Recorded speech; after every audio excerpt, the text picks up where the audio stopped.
ಆತ್ಮೀಯ H16 news ಅರ್ಥಾತ್ ಹೇ ಸೀತಾರಾಮಗೆ ಸ್ವಾಗತ. ನಾನು ನಿಮ್ಮವ MI ಅಥವಾ ಮಲ್ಲಪ್ಪ ಜೋತಾವಾರ್. ಆದ್ಮೇಲೆ ಈಗ ತಾವು ದಿನ ಸುದ್ದಿಗಳನ್ನ ಅದರ ಜೊತೆಗೆ ವಿಶೇಷತೆಗಳನ್ನ ನೋಡ್ತಾ ಹೋಗಿ ವಿಶೇಷ ಈ ಮೊದಲನೇ ಸುದ್ದಿಯನ್ನು ನೋಡಿ.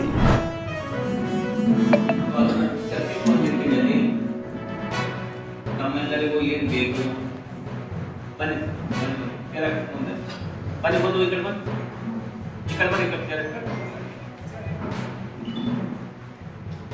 ಸೊ ಸಂಕ್ಷಿಪ್ತವಾಗಿ, ಯಾಕಂದ್ರೆ ಇವತ್ತು PUC ಎಕ್ಸಾಮ್ ಮತ್ತು ಎಲ್ಲರಿಗೂ ಕೆಲಸ ಇರುತ್ತಾ, ಸಂಕ್ಷಿಪ್ತವಾಗಿ ತಮ್ಮಲ್ಲಿ ಎಂದು ಕಾಮದಹನ ಇದೆ, ಎಂದು ಬಣ್ಣ ಆಡ್ತಾರೆ, ರಂಜಾನ್ ಹಬ್ಬನೂ ಎಂದು ಬರುತ್ತೆ, ಅದರ ಬಗ್ಗೆ ಹಿಂದೂ ಮತ್ತು ಮುಸ್ಲಿಂ ಬಾಂಧವರು ನಮಗೆ ಮಾಹಿತಿ ಕೊಟ್ಟು ಅಂದ್ರೆ ನಾವು ನಮ್ಮ ಬಂದೋಬಸ್ತ್ ಅಂತಂದ್ರೆ ನಮಗೂ ಸಿಗುದಿಲ್ಲ. ಯಾಕಂತಂದ್ರೆ ಬೇರೆ ಬೇರೆ ಕಡೆ ಎಲ್ಲ ಕರ್ಬಿಡ್ತಾರೆ. ಸೊ ನಮ್ಮ ವರ್ಕಿಂಗ್ ಪ್ಲಾನ್ ಇರಬೇಕಾಗುತ್ತೆ. ನಮ್ಮಲ್ಲಿ ಇರ್ತಂದ್ರೆ ನಾವು ಬೇರೆ ಕಡೆ ಹೇಳುವುದಿಲ್ಲ. ಸೊ ಅದಕ್ಕೆ ಅದ್ರ ಸಂಬಂಧ ಇವತ್ತು ಕರೆದಿದ್ದೇವೆ. ಮತ್ತೆ ಎಲ್ಲರೂ ವಿಶೇಷವಾದ ಹಳ್ಳಿಗಳಿಗಿರ್ಬೋದು, ಪಟ್ಟಣದಲ್ಲಿ ವಿಶೇಷವಾದ ಗಮನ ಕೊಡಬೇಕಾಗಿರ್ತದೆ. ಅಲ್ಲಿ ಗಮನ ಕೊಡುತ್ತೆ. ವಿಶೇಷವಾಗಿ ನಮ್ಮಲ್ಲಿ ಏನೂ ಆಗಿಲ್ಲ, ಆಗುವುದು ಅಂತ ಬೇಡ. ಸಂಭ್ರಮಾಚರಣೆ ಬಹಳ ಯಶಸ್ವಿಯಾಗಿ ಈ ಬೃಹತ್ ಸಂಖ್ಯೆಯಲ್ಲಿ ನಡೀತದೆ ಅಂತಕ್ಕಂಥದ್ದು ನಮ್ಮೆಲ್ಲರ ಒಂದು ಹೆಮ್ಮೆ ಮತ್ತು ಸಂತೋಷ ಅಂತಕ್ಕಂಥದ್ದನ್ನ ಹೇಳಲಿಕ್ಕೆ ಬಯಸ್ತಾ ಇದ್ದೇನೆ. ಬಹುಶಃ ಈ ಕರ್ನಾಟಕದಲ್ಲಿ ದೇವರಾಜ ಅವರಿಂದ ಹಿಡಿದು, ಯಡಿಯೂರಪ್ಪನವರಿಂದ ಹಿಡಿದು, ಬಂಗಾರಪ್ಪನವರಿಂದ ಹಿಡಿದು ಅನೇಕ ನಾಯಕರುಗಳು ಪ್ರಾದೇಶಿಕ ಪಕ್ಷವನ್ನ ಕಟ್ಟಿದ್ದಾರೆ. ಆದರೆ ಯಾವ ಪಕ್ಷನೂ ಕೂಡ 25 ವರ್ಷವನ್ನ ಪೂರೈಸಿ ಬೆಳ್ಳಿ ಹಬ್ಬವನ್ನ ಮಾಡತಕ್ಕಂಥ ಸಂದರ್ಭಕ್ಕೆ ಹೋಗಲೇ ಇಲ್ಲ. ಎಲ್ಲವೂ ಕೂಡ ಈ ಭಾಗದ ಬಳ್ಳಾರಿಯ ಶ್ರೀರಾಮುಲು ಕೂಡ ಪ್ರಾದೇಶಿಕ ಪಕ್ಷವನ್ನ ಕಟ್ಟಿದ್ರು. ಆದರೆ 5 ವರ್ಷಕ್ಕೆ ಒಂದೇ ಚುನಾವಣೆಗೆ ಸೀಮಿತವಾಗಿದ್ದಂತ ಪಕ್ಷಗಳು, ಈ ಎಲ್ಲಾ ಪಕ್ಷಗಳು ಕರ್ನಾಟಕದಲ್ಲಿ ಅಂತಕ್ಕಂಥ ಈ ಒಂದು ಕೃಷ್ಣಾ ನೀರಾವರಿ ಯೋಜನೆಗೆ ಕೇಂದ್ರ ಸರ್ಕಾರ ಕೊಡಲಿಲ್ಲ. ಯಾವುದೇ ಸರ್ಕಾರಗಳು 50 ವರ್ಷದಲ್ಲಿ ಈ ಒಂದು ಭಾಗದ ನೀರಾವರಿ ಯೋಜನೆಗಳಿಗೆ ಹಣವನ್ನು ಕೊಟ್ಟಿಲ್ಲ.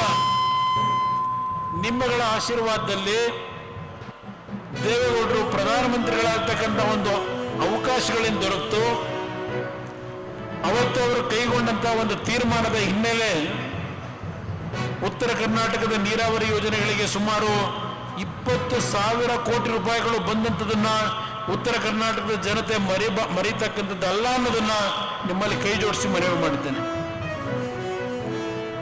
ಇವತ್ತಿನ ಈಗಿನ ಸರ್ಕಾರದ ಬಗ್ಗೆ ತಾವು ಯೋಚನೆ ಮಾಡಿ, ನಮ್ಮ ತಾಯಂದರು ವಿಶೇಷವಾಗಿ ಮಾತನಾಡಬೇಕು ಅಂತ ಹೇಳಿ ಅವರಲ್ಲಿ ಮನವಿ ಮಾಡ್ತಾರೆ.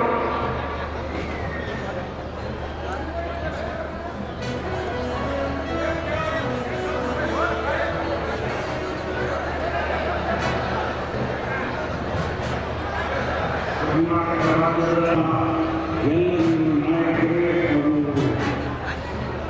ಶಾಸಕರೇ, ಮಿತ್ರರೇ, ಕರ್ನಾಟಕದ ಇತಿಹಾಸ ಎಂದಿಯೂ ಕೂಡ ನೀಡಲಾಗುವಂಥ ಕೆಲಸ ಉಳಿಯ ಹೋಗುವಂಥ ದಿನ 35-4 ವರ್ಷಗಳಿಂದ ನೆರವಿಗೆ ಬಿದ್ದಿತ್ತು. ನಮ್ಮ ಆಲ್ಮಟ್ಟಿ ಕೃಷ್ಣ ಮೇಲ್ಗಂಡೆ ಯೋಜನೆ, ಅದಕ್ಕೆ ಹಣ ಕೊಟ್ಟವರೇ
ಸುದ್ದಿಗಳನ್ನು ನೋಡಿದಿರಿ, ಜೊತೆಗೆ ವಿಶೇಷ ಘಟನೆಗಳನ್ನು ಸಹ ನೋಡಿದಿರಿ. ಅದು ನಿಮ್ಗೇನು ಅನ್ನಿಸ್ತು? ನಿಮಗೆ ಲೈಕ್ ಮಾಡಿರಿ, ಶೇರ್ ಮಾಡಿರಿ, ಕಾಮೆಂಟ್ ಮಾಡಿರಿ, ಜೊತೆಗೆ ಸಬ್ಸ್ಕ್ರೈಬ್ ನಿಲ್ಲಿಸ್ಬೇಡ್ರಿ. H16 ನ್ಯೂಸ್ ಅರ್ಥಾತ್ ಸಿದ್ದರಾಮಯ್ಯ ಸತ್ಯದ ಕೈಗನ್ನಡಿ ವಂದನೆಗಳು.